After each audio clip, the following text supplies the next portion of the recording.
नमस्कार, special report देख रहे हैं आप। मैं हूं प्रशांत कटारी और स्पेशल रिपोर्ट में सबसे पहले बात कोरोना की, जिसने एक बार फिर डराना शुरू कर दिया है। एक्टिव केस तेजी से बढ़ रहे हैं, हर रोज नए मामले सामने आ रहे हैं और ये मामले खतरे की घंटी बजा रहे हैं। सबसे पहले ये रिपोर्ट देखिए आप।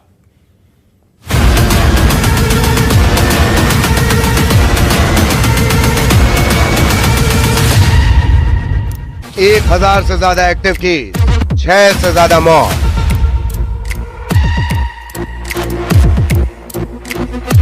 पहले डेल्टा, फिर ओमिक्रॉन और अब LF7, XFG, JN1 और NB181 सीरीज। ये वो नए 4 वेरिएंट हैं जिनके साथ कोरोना ने फिर दस्तक दे दी है और ये दस्तक सतर्क करने वाली है, क्योंकि देश में कोरोना के मरीजों की तादाद तेजी से बढ़ने लगी है।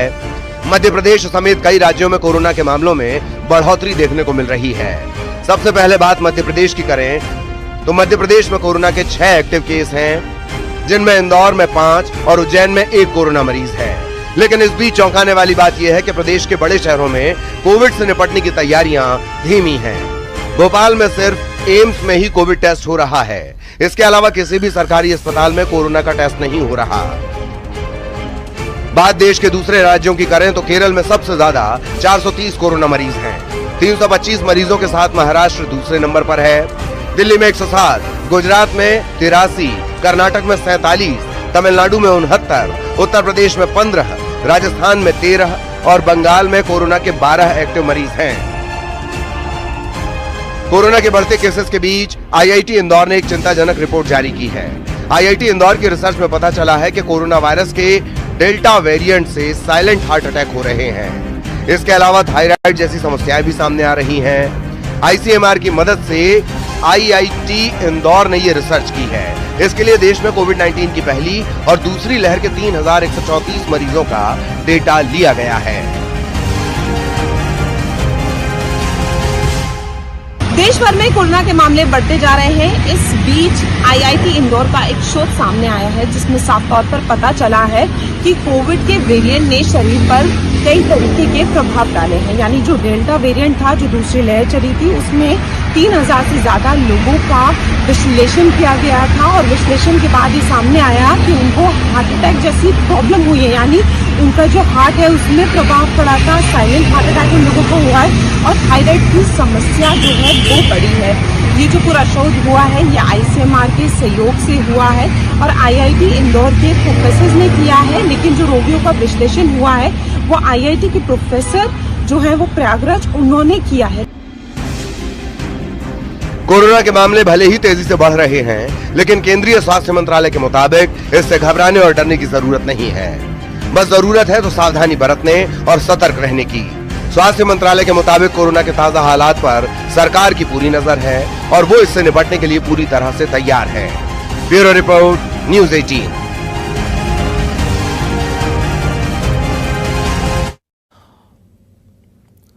तो कोरोना देश में एक बार फिर दस्तक दे चुका है। 1000 से ज्यादा मामले सामने आ चुके हैं और इतना ही नहीं, आधा दर्जन मौतें भी कोरोना की वजह से हो चुकी हैं। यानी चिंता बढ़ना लाजमी है, एहतियात भी बरतना है, सिस्टम को भी दुरुस्त करना है और अस्पतालों में भी व्यवस्था दुरुस्त होनी चाहिए। हमारे साथ बातचीत के लिए उज्जैन से अजय पटवा जुड़ रहे हैं, भोपाल से रमाकांत दुबे, इंदौर से मिथिलेश गुप्ता हमारे साथ हैं।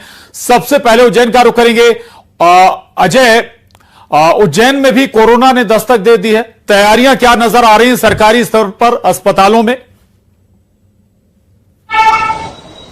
ये देखिए, उज्जैन में एक जो मरीज जो निकला था जिसको इंदौर एडमिट किया गया है, लेकिन उज्जैन के माधवनगर अस्पताल और चरक अस्पताल में कोविड से निपटने के लिए पूरी तैयारियां हैं। ऑक्सीजन सिलेंडर से लेकर तमाम प्रकार की व्यवस्था कर रखी है। हमारे साथ में मैडम है माधवनगर अस्पताल की। मैम बताइए, जिस तरीके से कोविड के जो केस बढ़ रहे हैं उसको लेकर कितनी तैयारियां हैं आपकी? जी बिल्कुल, हम लोगों की पूरी तरह तैयारी है इस रूप में। हम लोग अभी भी हम लोग के पास अगर मरीज आते भी हैं थोड़ा बहुत सर्दी खांसी जुकाम में, तो हम उनको पूरी तरह काउंसिल कर रहे हैं कि बार बार अपने नाक और मुंह को हाथ ना लगाएं। अगर आप किसी भी पब्लिक प्लेस पे जा रहे हैं, बस स्टेशन, रेलवे स्टेशन पे, तो अपना नाक और मुंह ढक के रखें मास्क से। अपने हाथों को बार बार धोएं साबुन से, और ऐसा नहीं है कि आपने फटाफट से धो लिया। 1 से 1.5 मिनट हम लोग साबुन से धोएंगे और 15 सेकंड अगर आप सैनिटाइज कर रहे हैं तो। और यही कहना चाहूंगी, अपनी डाइट प्रॉपर रखें, प्रोटीन इंटेक अपना पूरा होना चाहिए, हरी सब्जियां और सीजनल फ्रूट खाएं, हाइड्रेटेड रहें, पानी पीते रहें जी। देखा जाए तो कोविड के लेकर जो वेरिएंट्स में जो साइलेंट अटैक के ज्यादा मामला बढ़ रहा है, उसको लेकर कैसे इसको पता चलता है और कैसे इसको ध्यान रखना चाहिए? देखिए, इसके लिए रूटीनली चेकअप बहुत जरूरी होता है। देखिए, ये हम लोग का हम लोग अगर थोड़ा बहुत भी आपको शंका लग रही है, चेस्ट पेन है या आपके कंधे में दर्द है, थोड़ा बहुत थकान लग रही है, सांस फूलना, अगर आपको थोड़ा बहुत भी ऐसी शंका लग रही है तो अपने नजदीकी स्वास्थ्य केंद्र पर जाकर तुरंत इस चीज की अपने चिकित्सक से सलाह लें। हमारे साथ में अभय विश्वकर्मा भी ये स्वास्थ्य समिति के सदस्य हैं।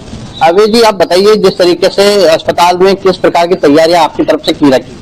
देखिए, कोविड को लेके अभी माधवनगर चिकित्सालय में 10 बेड और चरक अस्पताल में 20 बेड आरक्षित किए गए हैं। इससे घबराने वाली कोई बात नहीं, हम पूरी तरह से हर प्रकार की स्थिति से निपटने के लिए तैयार हैं। आप बताइए, आप जैसे सड़कों पे घूमते हैं, पब्लिक में जाते हैं, तो कैसे अपने आप को बचाव करें? सबसे पहले तो मास्क हम लगाएं, सबसे पहली प्रायोरिटी वही है, डॉक्टर द्वारा जो जारी हुई है। उसके बाद सोशल डिस्टेंसिंग का पालन करें, समय समय पे हाथ मुंह धोएं, हरी सब्जियों का सेवन करें, यही जहाँ तक। तो देखिए, कुल मिलाकर ये है कि बिल्कुल एहतियात बरतना होगा और उज्जैन में तैयारियां शुरू हो गई हैं। भोपाल का रुख करेंगे, रमाकांत दुबे हमारे साथ बने हुए। रमाकांत, भोपाल सबसे जो बड़े शहर है मध्य प्रदेश में, जब पिछली बार कहर बरपाया कोरोना ने, उन शहरों में शुमार था जहां सबसे ज्यादा कोरोना के मामले सामने आए थे। इस बार क्या तैयारियां हैं सिस्टम की? जी प्रशांत, मैं सीधे लोगों से ही बात करता हूं और आपको जवाब यही लोग देंगे कि कोरोना एक बार फिर दस्तक देने लगा है। देश में, प्रदेश में कई मामले सामने आ चुके हैं। क्या यहाँ प्रॉपर तैयारी है? क्योंकि पिछली बार भोपाल जो है वो कोरोना का हब बना हुआ था। देखिए, प्रॉपर तैयारी तो अभी भी नहीं है, ना शासन की तरफ से और ना ही अस्पतालों में। अभी भी सिर्फ भोपाल के एक ही अस्पताल में RT-PCR की जांच करी जा रही है, वो है एम्स। तो जब इतने बड़े अस्पताल में सिंगल इतनी घातक बीमारी कोरोना की जांच करी जा रही है, तो इससे आप समझ सकते हैं कि आने वाले समय में अगर प्रशासन की इसी तरह सख्ती रही और सख्त गाइडलाइंस जारी नहीं करी गई कोरोना को लेकर, तो कहीं ना कहीं दोबारा भी कोरोना के मामले ज्यादा बढ़ जाएंगे भोपाल में और हमें इस बार और ज्यादा कठिनाई का सामना करना पड़ेगा। इसलिए शासन को, प्रशासन को अभी से सख्त गाइडलाइन जारी करनी चाहिए और कोरोना जैसी घातक बीमारी से लड़ने के लिए पहले से ही तैयारी कर लेनी चाहिए। हमारे साथ और भी लोग मौजूद हैं, हम जानेंगे क्या भोपाल में कोरोना से लड़ने की तैयारियां हैं अभी? नहीं, अभी वर्तमान फिलहाल तो नहीं, और वैसे भी कोरोना दस्तक दे चुका है MP में, और अगर प्रशासन ने पूर्ण तैयारी नहीं करी, कठोर कदम नहीं उठाया है बीमारी के शुरुआती कदम में, तो हो सकता है हमें फिर वही त्रासदी झेलना पड़े जो हम पहले भी झेल चुके हैं। अभी आप लोग जैसे पब्लिक प्लेस पे जाते हैं तो क्या अपनी तरफ से कोई सावधानियां इस्तेमाल कर रहे हैं? मास्क लगाना या दूरी बरतना या ग्लव्स पहनना वगैरह? नहीं, अभी तो प्रशासन ने चेतावनी नहीं दी है, ना कोई गाइडलाइन जारी की है, इसलिए अभी वर्तमान में मैं भी बगैर मास्क के हूँ।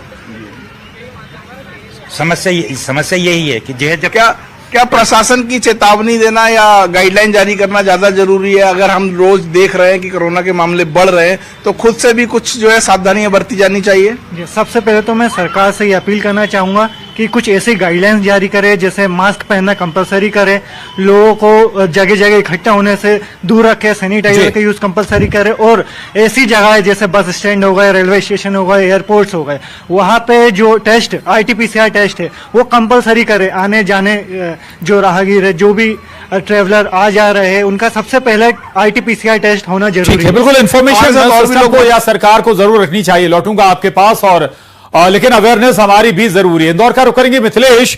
इंदौर में अगर हम डेथ रेशियो बात करें, पिछले जब कोरोना का कहर आया था तो सबसे आगे था इंदौर, जहां सबसे ज्यादा जान कोरोना ने ली थी। अभी भी अगर हम जिक्र करें, 6 कोरोना के मामले MP में आए, उनमें से 5 इंदौर में हैं। गंभीरता समझनी होगी मिथिलेश। बिल्कुल सही कहा आपने प्रशांत कि इंदौर में पिछली 2 लहर में सबसे ज़्यादा जो मौतें हैं, अगर प्रदेश की बात की जाए तो सबसे ज़्यादा इंदौर में हुई थी। हालांकि इस बार अभी तक जो कोविड के केसेस आए हैं उसमें कई लोग ऐसे हैं जो इंदौर के बाहर रहने वाले, इंदौर में उन्होंने जांच कराई थी, उनकी रिपोर्ट इंदौर में पॉजिटिव आई थी। लेकिन सरकारी दावे की बात की जाए तो तैयारियाँ बहुत हैं, लेकिन अब इंदौर की जनता कोविड को लेकर कितनी गंभीर है, सीधे उन्हीं से पूछते हैं। कोरोना को लेकर आप लोग कितने गंभीर नजर आ रहे हैं? बढ़ते हुए मामलों को देखते हुए? सर, कोरोना के लिए तो ऐसा है कि अभी हमारे पास कोई गाइडेंस सरकार के द्वारा या प्रशासन के द्वारा कोई भी उसके लिए कार्यवाही नहीं की गई है। तो हम लोगों को तो ये भी पता नहीं है कि कोरोना के हमारे पास फिर से दोबारा महामारी लौट कर आ रही है, और अगर ऐसा ही चलता रहा तो महामारी को वही पुराना विकराल रूप धारण करने में समय नहीं लगेगा।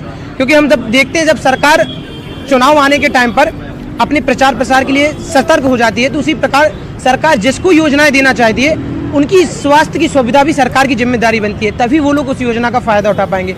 हम देखते हैं कि कोई भी योजना आती है, यूट्यूब पर सबसे पहले उस योजना का प्रचार दे दिया जाता है, मगर जब स्वास्थ्य सुविधा की बात आती है तो हमारे देश में उसके प्रति लापरवाही बरती जाती है। इसी का परिणाम हमारा कोरोना वायरस हमने पिछली बार भुगत चुके हैं, और अगर ये ही स्थिति अभी रही तो ये महामारी फिर से वही रूप ले लेगी। मेरा यह कहना है कि अगर सरकार, सबसे जरूरी इसके लिए सरकार है, क्योंकि सरकार ही इस जागरूकता को फैलाएगी, और अगर सरकार कुछ काम नहीं कर रही है तो यह सरकार की लापरवाही है। क्योंकि आज के समय में शोभा यात्रा जैसे बैनरों का हर जगह इस्तेमाल किया जाता है ताकि उनका प्रचार हो, और क्या यह स्वास्थ्य के लिए भी जरूरी नहीं है कि इनका प्रचार के लिए? बिल्कुल ठीक है, चलिए अच्छी बात है, लेकिन अवेयरनेस हमारी भी जरूरी है। और अगर वाकई हालात ऐसे हो रहे हैं, लग रहा है, संकेत मिल रहे हैं कि कोरोना लौट रहा है, तो फिर हमें खुद सजग हो जाना चाहिए। जरूरी नहीं कि हर बार इंतजार करें कि सरकार ही जब डंडा चलाएगी तभी हम गाइडलाइंस फॉलो करेंगे, मास्क लगाना शुरू करेंगे। आप सभी का शुक्रिया। मिथिलेश, रमाकांत, अजय, बहुत धन्यवाद जानकारी के लिए।